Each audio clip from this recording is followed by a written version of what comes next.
Hello, good morning, नमस्कार, सभी का स्वागत है स्पिरिचुअलिटी मैटर्स अध्यात्म के और मेरे इस चैनल पे। आई होप सब अच्छा कर रहे होंगे अपनी लाइफ में, लाइफ को एंजॉय कर रहे होंगे। और आजकल जो हम सांख्य दर्शन कर रहे हैं, इस दर्शन से भी आप बहुत कुछ सीख रहे होंगे।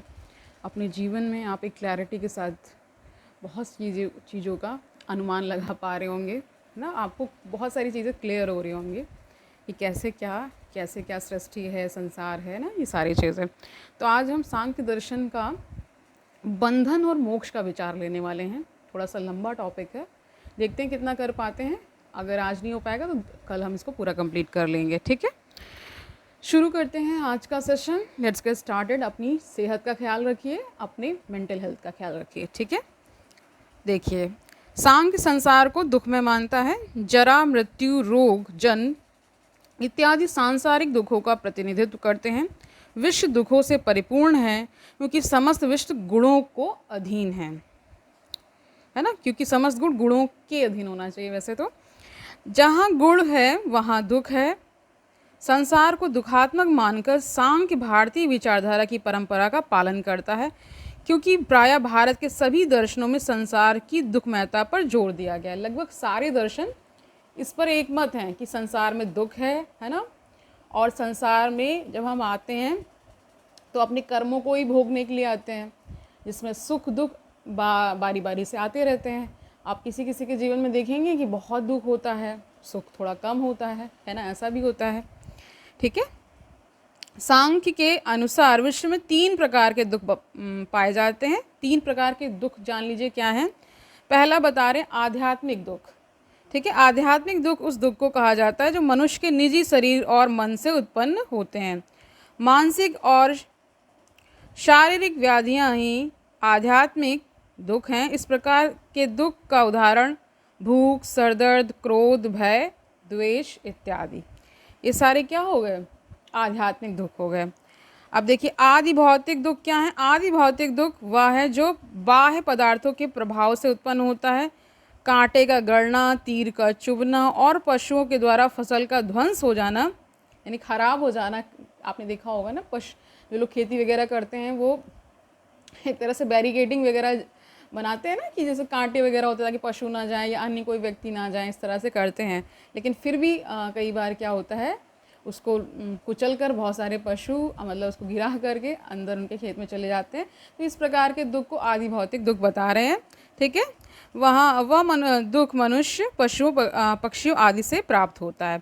अब देखिए, आदि दैविक दुख 3 प्रकार के दुख बताए। पहला बता दिया आध्यात्मिक, दूसरा आदि भौतिक और तीसरा दुख जो है वो आदि दैविक दुख है। तो इसमें क्या है, इस प्रकार का दुख बाह्य और अलौकिक कारण से उत्पन्न होता है, जैसे नक्षत्र, भूत, प्रेत आदि से प्राप्त दुख आदि दैविक दुख कहा जाता है। सर्दी, गर्मी आदि से मिलने वाले दुख भी आदि दैविक दुख हैं।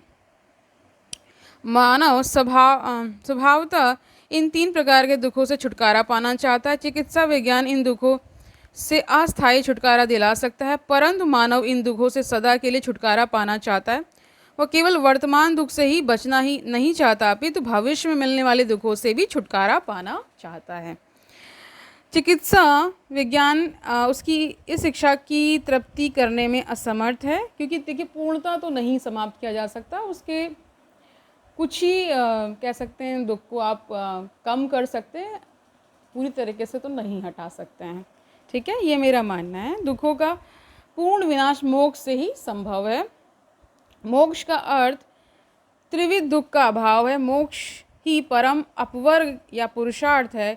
यहाँ पर यह कह देना अनावश्यक ना होगा कि धर्म और काम को परम पुरुषार्थी या परम पुरुषार्थ कह रहे हैं कि नहीं माना जा सकता, क्योंकि ये नाशवान है।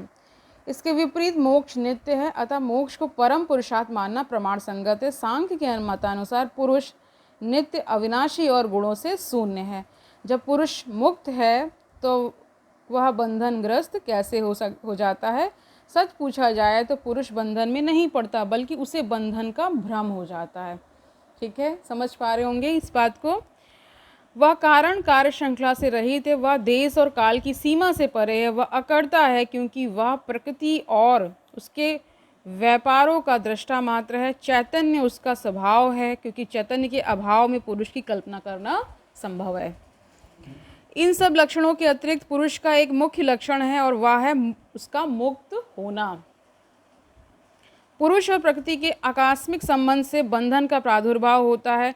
पुरुष बुद्धि, अहंकार और मन से विभिन्न है, यानी भिन्न कह सकते हैं, परंतु अज्ञान के कारण वह अपने को उन वस्तुओं से पृथक नहीं समझ पाता। इसके विपरीत वह बुद्धि या मन से अपने के अभिन्न समझने लगता है। कह रहे हैं कि पुरुष तो मुक्त है, लेकिन जब वो प्रकृति के संपर्क में आता है तो अपने आप को बंधनग्रस्त पाता है।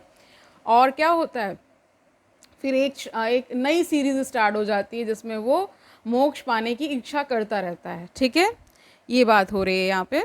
अब बता रहे हैं कि सुख और दुख बुद्धि या मन में समाविष्ट होते हैं। पुरुष अपने को बुद्धि या मन से अभिन्न समझकर दुखों का अनुभव करता है। इसकी व्याख्या एक उपमा से की जा सकती है। जिस प्रकार सफ़ेद स्फटिक लाल फूल की निकटता से लाल दिखाई देता है, उसी प्रकार नित्य और मुक्त पुरुष बुद्धि की दुख की छाया ग्रहण करने से बंधनग्रस्त प्रतीत होता है। बुद्धि के सुख दुख को आत्मा निजी सुख दुख समझने लगती। इसी स्थिति में पुरुष अपने को शरीर, बुद्धि, अहंकार, मन तथा अन्य इंद्रियों से युक्त समझने लगता है तथा सुख दुख की अनुभूति स्वयं करने लगता है।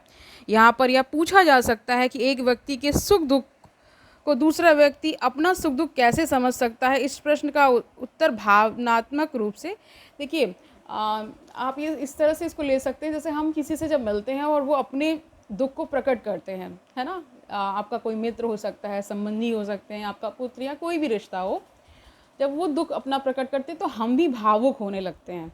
ठीक है, तो ये एक समान ऐसा रिएक्शन होता है हम सभी को।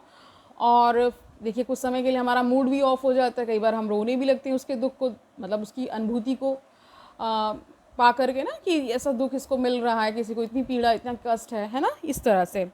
तो वही यहाँ पे भी बता रहे हैं। तो इस प्रश्न का उत्तर भावात्मक रूप से दिया जा सकता है। साधारणतः यह पाया जाता है कि एक पिता पुत्र की सफलता को अपनी सफलता तथा उसके अपमान को अपना अपमान समझता है। इस प्रकार पिता पुत्र के सुख दुख के अनुकूल अपने को सुखी और दुखी समझने लगता है। तो ये एक उदाहरण बता दिया गया है। ठीक है, इस प्रकार आत्मा को अपने को बुद्धि से जो अनात्मा है अभिन्न समझना बंधन है, यही बंधन का कारण बन जाता है। ठीक है, आत्मा और प्रकृति अथवा अनात्मा के भेद का ज्ञान न रहना ही बंधन है। इसका कारण अज्ञान अर्थात अविवेक है। देखिए विवेकी होगा तो वो समझ पाएगा कि ये होना है, ये होता ही है, संसार में आए हैं तो ये सब दुख भोगना है हमें। और इसके प्रति जब स्वीकार्य भाव आ जाता है तब हम धीरे धीरे इससे उबरने लगते हैं। ठीक है, और मान लीजिए कोई अप्रिय कुछ घटित होता है तो भी हम ये समझते हैं कि इसके पीछे सुख आएगा या हमें हमारे ही कर्मों का दंड मिल रहा है। इस प्रकार की जब आप विचार रखते हैं तो धीरे धीरे आपका भी दुख कम होने लगता है, आप बंधन मुक्त होने लगते हैं। ठीक है, फिलहाल तो हम प्रकृति और पुरुष का जो बंधन है यहाँ पे वो जान रहे हैं।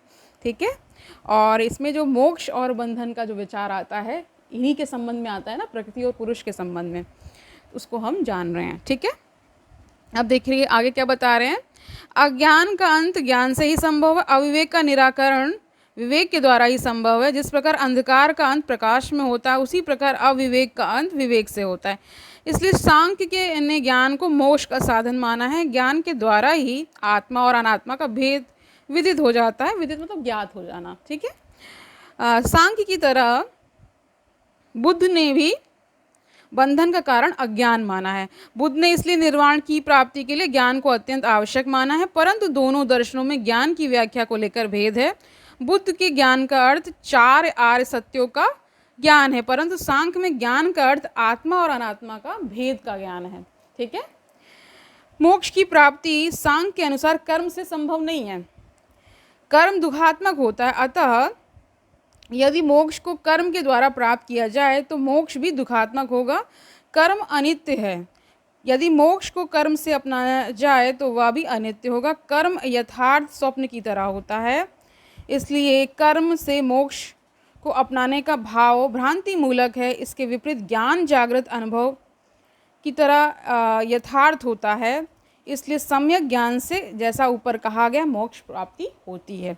देखिए आपने ये सुना होगा, इस संसार में आए हैं तो भोगने के लिए आए हैं, जो भी हमने पूर्व कर्म किए हैं उसको भोगने आए हुए हैं, पूरे नहीं, जितने भी जन्मों में हमने प्रीवियस अपने जो बर्थ्स में कर्म किए हैं उसको भोगने आए हैं। एक मत ये है। दूसरा मत अन्य विचार भी रख सकता है कि जैसे कि हमारे फिलोसफर कौन थे, चारवाक वाले, वो कह रहे हैं कि यहाँ पे सिर्फ शरीर ही शरीर सब कुछ है, यहाँ मौज मस्ती करने के लिए आए, उनका ये मत था। तो विभिन्न मत हैं, ठीक है। बहुत सारे लोग उस प्रकृति के होते हैं तो वो उसको मानते हैं, बहुत सारे लोग अन्य प्रकृति के होते हैं। प्रकृति या नेचर से कहा जा रहा है, यानी कि आप विभिन्न लोगों को देखते हैं उनका नेचर अलग अलग होता है ना। कोई सत्य सदा बोलना चाहता है, कोई झूठ से भी काम चला रहा है, इस तरह के जो चीज़ें हैं ना। तो विभिन्न विभिन्न मत आपको यहाँ पे मिल जाते हैं, विभिन्न विभिन्न विचार मिलते हैं, लोग मिलते हैं, है ना। उनकी धारणाएं अलग अलग हैं, ठीक है। पुरुष और प्रकृति के भेद के ज्ञान को सम्यक ज्ञान कहा जाता है, परंतु इस ज्ञान को केवल मन से समझ लेना ही पर्याप्त नहीं है, बल्कि इस ज्ञान की साक्षात अनुभूति भी परम आवश्यक है।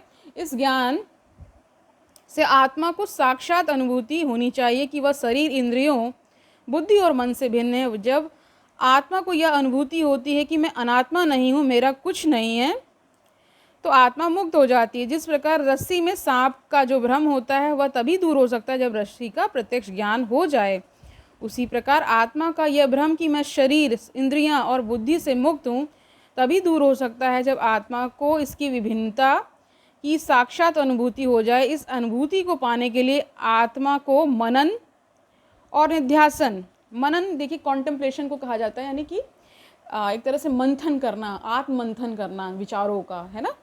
और निध्यासन प्रैक्टिस को कहा जाता है, जब आप इसको प्रैक्टिस में लाएंगे तब होगा। सांख्य ने के कुछ अनुयायियों ने इसको पाने के लिए अष्टांग मार्ग का पालन करने का आदेश योग दर्शन में दिया है। तो ये मार्ग इस प्रकार है। अष्टांग मार्ग हमने पहले पढ़ाया हुआ है, बताया हुआ है, तो क्या है फिर से जान लीजिए।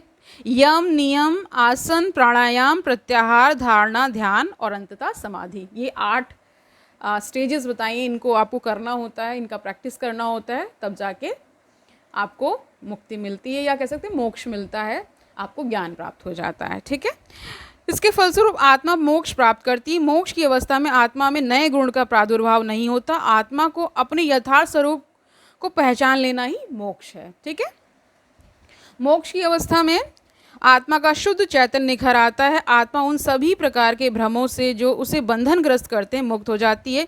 इस प्रकार अपूर्णता से पूर्णता की प्राप्ति को ही मोक्ष कहा जाता है। मोक्ष प्राप्ति के साथ ही साथ प्रकृति के सारे विकास रुक जाते हैं। प्रकृति को सांग ने एक नर्तकी के रूप में देखा है। नर्तकी में जो डांसर, ठीक है, डांसर होते हैं ना, उसको कहा है। जिस प्रकार नर्तकी दर्शकों के मनोरंजन के बाद नृत्य से विरक्त हो जाती है, उसी प्रकार प्रकृति अपने विभिन्न रूपों को पुरुष के सामने रखकर तथा पुरुष को मुक्त कराकर स्वतंत्र सृष्टि के कार्य से अलग हो जाती है। मोक्ष की अवस्था में विविध दुख का नाश हो जाता है। सभी प्रकार के दुखों का विनाश ही मोक्ष है, सांख्य दर्शन ये कह रहा है।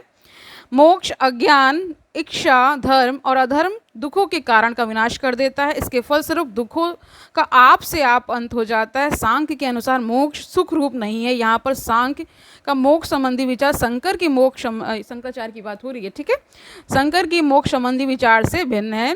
शंकर ने मोक्ष के कोई आनंद, इनको देखिए बार बार शंकराचार्य का वर्णन इसलिए भी आता है क्योंकि इनका जो सिद्धांत है वो काफ़ी विख्यात है, तो उनका कंपैरिजन जरूर आता है। किसी भी दर्शन को आप पढ़ेंगे तो ये आते ज़रूर हैं, ठीक है।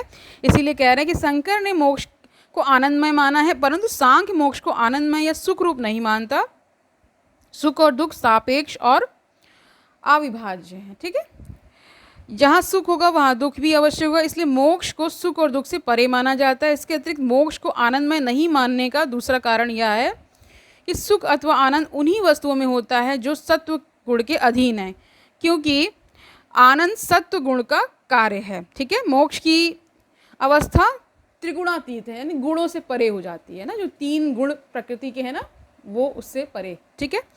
अतः मोक्ष को आनंदमय मानना प्रमाण संगत नहीं है। सांख्य 2 प्रकार की मुक्ति को मानता है। 2 प्रकार की मुक्ति ये मान रहा है। पहला बता रहे हैं जीवन मुक्ति और दूसरा बता रहे हैं विदेह मुक्ति, ठीक है। जीव को ज्यों ही तत्व ज्ञान का अनुभव होता है, अर्थात पुरुष और प्रकृति के भेद का ज्ञान होता है, त्यों ही वह मुक्त हो जाता है। यद्यपि वह मुक्त हो जाता है, फिर भी पूर्व जन्म के कर्मों के प्रभाव के कारण उसका शरीर विद्यमान रहता है। शरीर का रहना मुक्ति प्राप्ति में बाधा नहीं डालता है। पूर्व जन्म के कर्मों का फल जब तक शेष नहीं हो जाता, शरीर जीवित रहता है। मतलब यहाँ पे सेंटेंस हो सकता है इधर उधर हो गया। इसमें कहने का मतलब है, जब तक उन कर्मों का आप भोग नहीं लेते हैं जो भी आप प्रीवियस करके आए हैं, तब तक आपका शरीर रहेगा, है ना। शरीर, और कई बार शरीर रहते हुए भी आपको वो अनुभूतियाँ होने लगती हैं जो दिव्य अनुभूतियाँ हैं। ठीक है, तो बता रहे इसकी व्याख्या एक उपमा से की जाती है। जिस प्रकार कुम्हार के डंडे को हटा लेने के बावजूद पूर्व वेग के कारण कुम्हार का चक्का कुछ समय तक घूमता रहता है, उसी प्रकार पूर्व जन्म के उन कर्मों के कारण जिनका फल समाप्त नहीं हुआ, शरीर मुक्ति के बाद भी कुछ समय तक कायम रहता है। तो आपने एक उदाहरण देखा, जब जो कुम्हार होता है वो बर्तन जब बना रहा होता है मिट्टी का, तो वो जो स्टिक होती है उसको हटा लेता है, फिर भी कुछ समय तक वो घूमता रहता है उनका चक्का। तो उसी तरह कर्मों का चक्र बता रहे हैं, इसी प्रकार घूमता है, भले ही वो मुक्त हो चुके हो आप तब भी। ठीक है, क्योंकि वो प्रीवियस कर्म को आपको भोगना है। ओके, इस प्रकार की मुक्ति को जीवन मुक्ति कहा जाता है। जीवन मुक्ति का अर्थ है जीवन काल में मोक्ष की प्राप्ति। इस मुक्ति को संदेह मुक्ति भी सदेह, सॉरी बस देह सहित है ना, कि इसलिए सदेह हो जाएगा। सदेह मुक्ति भी कहा जाता है क्योंकि इस मुक्ति में देह विद्यमान रहता है। जीवन मुक्त शरीर, देखिए होता क्या है कि जैसे एक कहावत आपने सुनी होगी कि मरने के बगैर, जब तक मरेंगे नहीं तब तक स्वर्ग नहीं जाएंगे, यानी मरने से ही स्वर्ग होता है। लेकिन वो कहावत है केवल, उसमें गूढ़ सच्चाई नहीं है। क्योंकि देखिए शरीर रहते हुए ही आपको मुक्त होना होता है। अगर आप मर गए तो फिर आप भोगने आएंगे अपने कर्मों को। कहते हैं कि इस जीवन में सब भोगते हुए और सारे नियमों का पालन करते हुए जब आप जिएंगे तभी मुक्ति संभव है, अन्यथा नहीं। ठीक है, एक भी इच्छा अगर बाकी रह जाएगी तो फिर वो इच्छा क्या कराएगी, आपको बंधन में फंसा देगी, आपको कर्म करवा देगी, आपको अच्छा बुरा जो आप करते हैं वो करना ही पड़ जाएगा। तो फिर क्या होगा, फिर वही चक्र फिर से शुरू हो जाएगा। समझ पा रहे हैं, ये इतना आसान नहीं है जितना कहने के लिए हो जाता है, बहुत कठिन है, विरला ही कोई इसको अचीव करता है। ठीक है, यही बता रहे हैं। कह रहे हैं इस मुक्ति को सदेह मुक्ति भी कहा जाता है, क्योंकि देह के साथ ही है ना, इसलिए कहा जा रहा है, क्योंकि इस मुक्ति में देह विद्यमान रहता है। जीवन मुक्त व्यक्ति शरीर के रहने पर भी शरीर से कोई संबंध नहीं अनुभव करता। वह कर्म करता है परंतु उसके द्वारा किए गए कर्म से फल का संचय नहीं होता, क्योंकि कर्म की शक्ति समाप्त हो जाती है। ये तब होता है जब मुक्त हो चुके हैं, अन्यथा नहीं। ओके, अंतिम मुक्ति जो मृत्यु के उपरांत प्राप्त होती है, विदेह मुक्ति कही जाती है। इस मुक्ति की प्राप्ति तब होती है जब पूर्व जन्म के शेष कर्मों के फल का अंत हो जाता है। इस मुक्ति में शरीर का अभाव होता है। सांख्य दो प्रकार के शरीर को मानता है, स्थूल शरीर, सूक्ष्म शरीर। स्थूल शरीर का निर्माण 5 महाभूतों से होता है और सूक्ष्म शरीर का निर्माण सूक्ष्म तन मात्राओं, 5 ज्ञानेंद्रियों, 5 कर्मेंद्रियों और बुद्धि, अहंकार तथा मन से होता है। ये हमने प्रीवियस लेक्चर्स में जाना है कि इसमें क्या क्या चीज़ें हैं। मृत्यु के साथ स्थूल शरीर का अंत हो जाता है, परंतु सूक्ष्म शरीर कायम रहता है। सूक्ष्म शरीर ही मृत्यु के उपरांत दूसरे स्थूल शरीर में प्रवेश करता है और इस प्रकार जन्म जन्मांतर तक सूक्ष्म शरीर की सत्ता कायम रहती है। विदेह मुक्ति के फलस्वरूप सूक्ष्म और स्थूल दोनों प्रकार के शरीरों का नाश हो जाता है और इस प्रकार पूर्व जन्म का क्रम समाप्त हो जाता है। विदेह मुक्ति की अवस्था में बाह्य वस्तुओं का ज्ञान नहीं रहता। इसका कारण यह है कि बुद्धि का जिसके द्वारा बाह्य वस्तुओं का ज्ञान होता है, नाश की इस अवस्था में हो जाता है। ठीक है, विज्ञान भिक्षु सिर्फ विदेह मुक्ति को ही वास्तविक मुक्ति मानते हैं। उनके अनुसार जब तक शरीर में आत्मा विद्यमान रहती तब तक उसे शारीरिक और मानसिक विकारों का सामना करना पड़ता है। सांख्य के अनुसार बंधन और मोक्ष दोनों व्यवहारिक हैं। पुरुष स्वभावतः मुक्त है, वह ना बंधन में पड़ता है और ना मुक्त होता है। आत्मा को यह प्रतीत होता है कि बंधन और मोक्ष होता है, परंतु यह प्रतीति वास्तविकता का रूप नहीं ले सकती है। अतः पुरुष बंधन और मोक्ष से परे है। विज्ञान भिक्षु का कहना है कि यदि पुरुष वास्तव में बंधनग्रस्त होता है तो उसे 100 जन्मों के बाद भी मोक्ष की अनुभूति नहीं होती, क्योंकि वास्तव में बंधन का नाश संभव नहीं है। सच पूछा जाए तो बंधन और मोक्ष प्रकृति की अनुभूतियाँ हैं। प्रकृति ही बंधन में पड़ती है और मुक्त होती है। सांख्य कारिका के लेखक ईश्वर कृष्ण ने कहा है कि पुरुष न बंधन में पड़ता है और न मुक्त होता है और ना उसका पुनर्जन्म ही होता है। बंधन, मोक्ष और पुनर्जन्म भिन्न भिन्न रूपों में प्रकृति का ही होता है। प्रकृति स्वतः अपने को 7 रूपों में बांधती है। वाचस्पति ये कह सकते हैं मुनि, ऋषि मुनि या बहुत बड़े फिलोसफर हैं, ठीक है। वाचस्पति मिश्र के अनुसार पुरुष का बंधन में पड़ना और मोक्ष के लिए प्रयत्नशील रहना उसके भ्रम का प्रतीक है। अतः पुरुष का न बंधन होता है न मोक्ष होता है, बल्कि उसे बंधन और मोक्ष का भ्रम हो जाता है, ठीक है। तो आई होप आपको समझ में आ गया होगा बंधन और मोक्ष का विचार सांख्य दर्शन के अनुसार, ठीक है।